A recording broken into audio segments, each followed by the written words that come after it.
Good evening, everyone, and welcome to our newest segment, The Dirty Side of the Rock, hosted by Brian and Julie of AZ Rockhound Expeditions.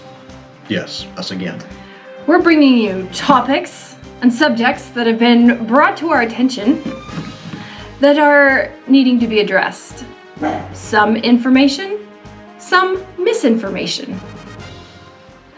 Our first story tonight comes from a Jane Doe who felt it's necessary to let people know, per the BLM, that if you see clay markers, you should take pictures of them and pull them out of the ground. If they're in filed status. If they're in file status and not in active status. We contacted the BLM this morning, and the response to this was, we would have never instructed them to do that. That's wrong. What does filed versus active status mean? Just for a little background, I'm not an expert in this stuff, but I did work for the federal government, U.S. Forest Service, for 33 years in wildland firefighting, primarily land management. So I have a passion for doing what's right on the land for future generations. And so with that, I've studied and researched and made sure that what we were doing was always within the rule of the law, as we understand it, and by asking these questions of the BLM and whatnot. So when it comes to filed versus active status, it's just a simple nomenclature that's there that the BLM puts up that states when you file something, you have staked a claim, and you put the paperwork together with a map and everything that's supposed to be there, and you send it to the BLM, and they receive it, they stamp it, and it gets filed. Well, then they spend 6 to 9 months doing adjudication before they'll give it a status of either active or denied or pending, whatever the case may be, if they need more information from you. So filed versus active is strictly for the BLM to be able to let folks know that there has been a claim that has been filed and they're working on the paperwork. All right, and what goes into adjudication? Adjudication is where the BLM is going to go through and look at the paperwork you submitted and determine if there's anything in the land status that says this area cannot be used for mineral rights. There are some areas that are excluded from mining claims, national parks, national monuments, things like that. So that's what they're looking for. And then they look to see, is there an existing claim already there? And if there is, and you went over the top of it, well, then your claim will get denied because you can't do that. It's called claim jumping. So that's all part of the BLM adjudication process. There's probably more in there. I don't know the full process because I haven't been on that side, but with who I've talked to, that's pretty much what they're doing. They're just verifying and validating the information you've given, that it's true and accurate to the best of your knowledge, and then they turn it to active status. So once you stake a claim, is it yours? Yes. Or do you have to wait for adjudication? No. Okay. Once you stake a claim, it's called date of discovery. The day that I say I want this piece of ground and here in these 20 acres to be my claim, by Title 30 of United States Code, Chapter 2, subsection 26, you now have what's known as exclusive mineral rights as the locator within the prescribed boundaries, and that was confirmed by the BLM this morning. So once you stake that, you have the mineral rights within your allotted claim, which in this case 20 acres, 600 feet wide, 1,500 feet long is the usual. Everything within there, all minerals, are now yours until a final determination is made of active status or denied. If it gets denied, and I don't know what happens to that other than your claim just goes away, and that's that. I don't think there's any penalties or reparations. I didn't see anything like that. But the BLM will tell you that your claim ownership goes back to the date of discovery. It's not the claim owner's problem that the BLM might take 6 to 9 months to finish their process to give it an active status. So they're not barring you from the claim owner from being able to go forward with your mineral collection and what you intended for your claim. All right, and there's two types of claim, Well- load and placer. One thing I did fail to mention, I just looked at my notes here. Uh, There are two provisions oh, yeah. when you are in filed status that you cannot do on a claim. You cannot make improvements, so you can't improve road access, you can't make trails, you can't do things like that. And you cannot sell the claim. So, because you actually can get mineral rights and then turn around and sell it to somebody else for a set value. But you can't do that until it's active status. Those are the only two things you cannot do on your claim. And load and placer, what's the Load difference? and placer. Okay, so a load claim basically is that you've identified a valuable mineral of some sort that is located between rocks in a vein, if you will, whether it could be quartz, it could be agate, it could be gold, it could be silver, it could be any number of different things. It doesn't really matter. Is it valuable? Does it pass the prudent man test? Can somebody go out and retrieve this material and sell it on the market? That's the prudent man test. And so, like for our claims, which are agate claims, Yep. there is surface material out there, but there are a lot of veins. And so we went with a load claim because we want the ability to be able to extract it from those veins and be able to bring the material home. Your placer claim is primarily surface only. It's primarily related to gold as far as, dredging and gold panning and all the functions that come with gold collection, where you are looking at just the surface of the minerals. You're not going down into the ground. You can't tunnel. You can't dig short. I mean, there's some gray areas there on how far down you can dig on a load or a placer claim, but it's primarily meant for surface collection. All right, and if you have a load claim, can people come and surface collect? No. A load claim gives you exclusive mineral rights to everything within those claim boundaries. That's on the surface, in the ground, and extending out to the boundaries. And then there's actually some provisions where if your vein continues off down underground, you actually have the rights to pursue it and things like that, which I don't want to get into the weeds there. But fact of the matter is, if somebody has a claim, you cannot collect on it. Period. It doesn't matter what anybody tells you. You cannot collect. That person paid for and has the mineral rights. So respect it. Pretty simple.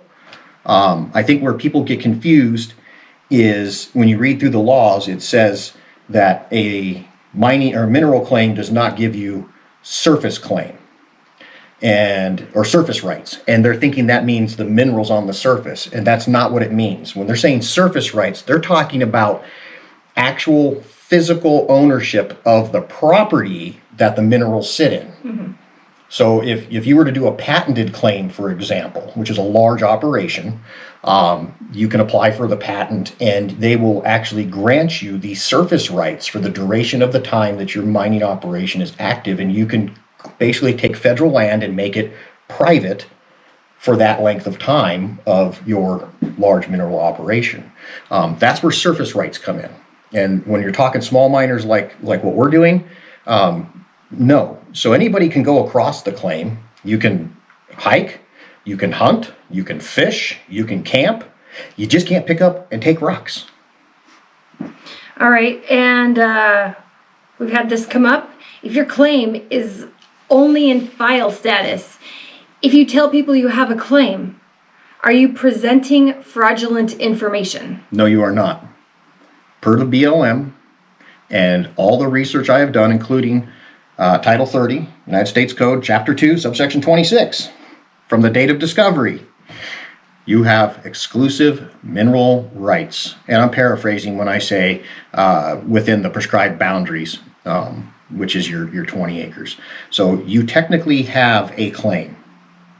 All right, and let's talk a little bit about small miners versus a large-scale mining operation. Okay. So yeah, there is a distinct difference there. Small miners are typically people with 10 claims or less, and they're doing things like maybe it's quartz collection, maybe it's agate collection, things like that. You start getting into these larger mining operations or larger ground disturbance. So, and that's the other thing we need to let people know is what we're talking about here is specific for Arizona. So we're following the rules as established by the mining laws of 1872 and then the Arizona revised statutes that govern mining in Arizona, which those two laws are actually joined and present the same information. But other states have other laws, and in some places counties have laws. So wherever you live outside of Arizona, do your research and find out what laws pertain to you with regards to mineral collection. And this isn't just for miners. This is for rock hounds. This is for the people that want to go out and collect, so that you know what the rules are. And if you ever want to get a claim, well, you're going to know where you need to go look for information to get so that you're doing the right thing, because that's what it comes down to with regards to the land, is doing the right thing out there. So back to what you asked, Julie, which is large operations. So as small miners, if we really wanted to, we could do a significant ground disturbance out on the claim if we provide what's called a notice of intent to the administrative authority for that land that our claim sits on. Yep. So in this case, ours is on national forest. We would have to go to the district ranger that oversees that piece of ground and say, Mr. Miss Ranger, we want to bring in a small Bobcat type excavator to come in and dig a vein. And here's what we're going to do in order to mitigate the damaging effects of this piece of equipment, and whatever that might look like. And here's what we're going to do to reclaim that area and make it look natural again when we're done. And the district ranger can negotiate with us and say that that's good and I like it. And let us move forward with it. That's just an example. I'm not saying we would go do that. Okay. No, why not? But that's called a notice of intent, and that's done with the local district ranger. The next scale up that you're going to is what's called a plan of operations. Is that a poo? That's a poo. It's a poo. It's literally called a poo. That's what the agencies will refer it to as. Where's your poo? Yeah, well, that's a loaded question now, isn't it? It is. So when it comes to the plan of operations, now you're talking large scale, massive amounts of, ground disturbance, huge pieces of equipment. I mean, you got a lot of things going on. And in that scenario, you will actually end up invoking through that local administrative authority, whether it's the local Forest Service ranger that's in charge, or if it's BLM, it would be the area administrator. You'll still be going through them, but now you're going to provide something with much greater detail, and you have to get bonded, which means you have to put up some collateral somewhere for a specified amount of what is estimated to be the cost of reclamation of the site when you're done with it. And that bond is there to make sure that if you as the miner decide, we got what we wanted, we're out of here. They seize the money, they contract to somebody, and they go do the reclamation work. So if you want to get your money back out of the bond, then you do the reclamation work and you get your money back. But that involves a whole process called NEPA, National Environmental Policy Act.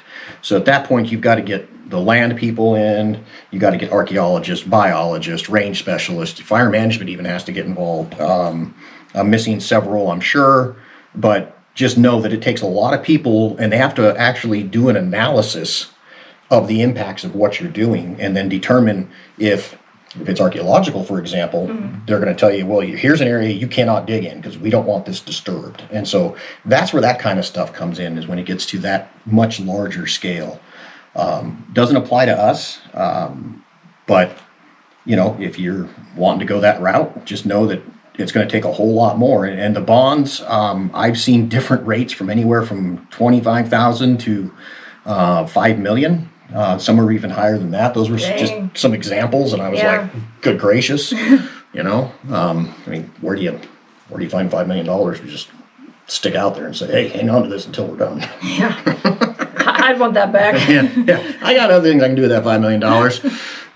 Yeah. So anyways, that's where that's at. Anybody has any other questions on this topic, you can always contact us. We can answer some more questions that you might have. Yeah, I'd be glad to talk with anybody directly, and if I don't know the answers, I will go look for them. Yeah, and between research and phone calls, I'll find it. And that's something I really wanted to touch on is you can't do enough research.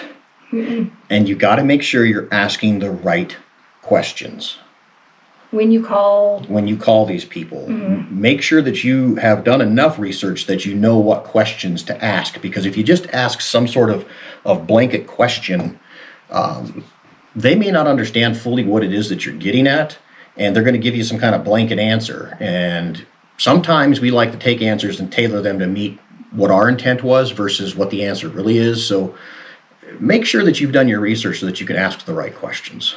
and we will put the real number to the BLM Yeah. in this video. Should we put Tano's too? Yeah, I mean, we will be talking about. we're moving on to Yeah. talk about the next topic. So yeah, we'll put in the Payson Ranger District. All right, so number. next up we are talking about Diamond Point. What's going on there? Can you dig? Can you not dig? Can you dig year round? Yeah. How far can you dig? What do you do? We went to go check for ourselves, and here are the rules that we took a picture of. So these are the updated rules of Diamond Point. There is a 35-acre area that you can collect on. It's open for year-round, open for small-scale collection. You need to stay within the 35-acre area, illustrated in the map that I will also provide for you. It'll The be put up. infamous map. The infamous map. I took exception to the map. We will talk about that map in a moment. Site disturbance may not exceed 4 inches by 4 inches by 8 inches, or the dimension of a 32-ounce water bottle or Gatorade bottle. Digging is not allowed within 6 feet from the base of any tree. Collecting for commercial use is not authorized. All holes must be backfilled with native material found on site, so don't put your garbage in there. Right? Yeah. Only small hand tools are allowed, such as gardening spades, hand trowels, or short-handed gardening picks. Collections may not exceed 10 pounds per person per day. If I found 10 pounds of the Payson diamonds in a day, I'd be camped there for my 14-day stay limit. Yeah. And collect Yeah. 10 pounds every single day if I could, if that was the case, because you're onto something. Because I've never seen 10 pounds in a single I've area. never seen 10 pounds. And I will put the map up right now. And when you're looking at the map, when you're at the kiosk, it looks like the 35 acres is off to your left-hand side. And when we went up there, there was more than 10 people on the left-hand side as you're looking at the map, going up towards the Diamond Point. Everybody's collecting on that side. If you turn the map around, because the Diamond Point summer homes are not actually at the top, as you see in this map, they're behind you if you're looking at the kiosk. So the kiosk is actually backwards. Well, It's right, but it's yes. wrong. What they did is the map is oriented to the north, Yes. which is accurate. The problem is most people don't drive up and look at maps and notice that where the north arrow is and where the summer homes are, they see that little pink area that says you are here and immediately assume they're supposed to be on the east side of the road, which is incorrect. They're supposed to be on the west side of the road. So yeah, if you're driving on that that road and you get off and you look at that kiosk, you're supposed to be on The same side as the kiosk. the same side as the kiosk. It's confusing. Yeah, I mean, for most people that just drive up and just look at that, I mean, my initial thoughts when I first looked at it is this thing's wrong because that's not the area that's delineated. And then I had to look and, oh, there's the summer homes, there's the north arrow. Oh, this thing's right. It's orientated towards north, but it made me think it was supposed to be on the east side of the road initially until I really looked at it. And then now I'm going to put up the QR code that they have on the rules and regulations for you to download onto your smartphone if you have one. And there is service up there. And the map is georeferenced, which you can see where you are in the collection area. Yeah. So that's actually a really nice tool to have.